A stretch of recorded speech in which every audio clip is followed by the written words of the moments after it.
روزہ کس چیز کے ساتھ افطار کیا جائے؟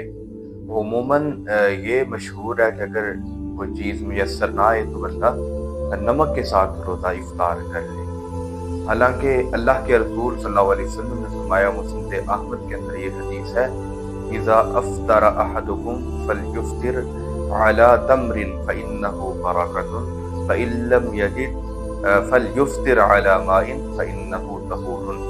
اللہ کے رسول صلی اللہ علیہ وسلم نے فرمایا، تم میں سے جب کوئی شخص روزہ افطار کرے تو روزے کو افطار کھجور کے ساتھ کرے، کیونکہ کھجور کے اندر برکت ہے۔ فرمایا اگر کھجور میسر نہ آئے تو پھر پانی کے ساتھ روزے کو افطار کر لے۔ اور مسند ابی یعلا کے اندر یہ روایت ہے، سیدنا انس رضی اللہ تعالیٰ عنہ فرماتے ہیں کہ اللہ کے رسول صلی اللہ علیہ وسلم تازہ کھجوروں کے ساتھ روزے کو افطار کیا کرتے تھے۔ اگر کھجوریں میسر نہ ہوتی تو پھر اللہ کے رسول صلی اللہ علیہ وسلم پانی کی چند گھونٹوں کے ساتھ روزے کو افطار کر لیتے تھے۔